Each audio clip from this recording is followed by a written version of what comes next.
You're shopping online, you've already added what you need to the cart, the price looks fine, then you see it. Shipping, $6.99. Suddenly, something feels wrong. Not because the product is expensive, but because paying for shipping feels annoying. So you scroll. And there it is. Free delivery on orders over $50. Your cart is at $43. So you add something small, something you don't really need, and just like that, spending more money to avoid a smaller fee feels like a win. That reaction, it's not random. And it's not about being bad with money. It's about how pricing is designed.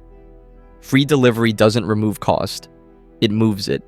And once cost is separated from the product, your brain treats it differently.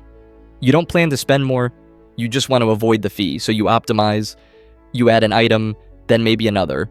Not because you need them, but because now you're close.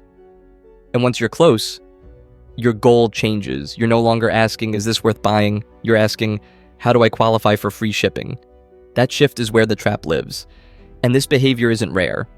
Studies consistently show that over 60% of online shoppers spend more when free shipping is offered. Not because prices are lower, but because people add items they never plan to buy. Free delivery increases order size.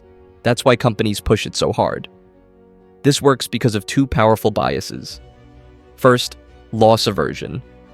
People hate paying for something that doesn't feel like a reward.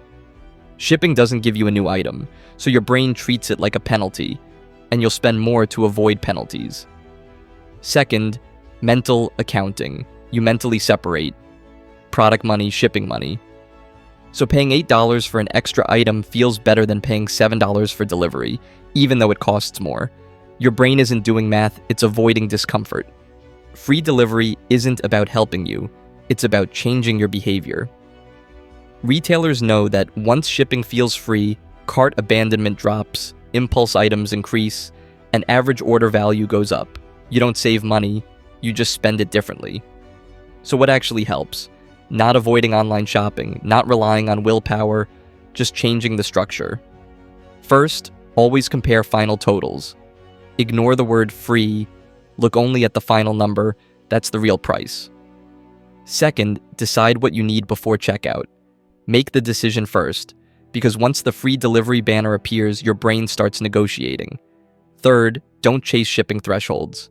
Ask one question: would I buy this extra item if shipping was already free? If the answer is no, don't add it. Fourth, combine purchases naturally. If you're not in a rush, wait and bundle items over time. That's real efficiency, not impulse bundling. Fifth, mentally include shipping as part of the price. Shipping isn't a fee, it's part of delivery. Once you frame it that way, it loses most of its power. Free delivery doesn't save money, it changes focus, from value to avoidance.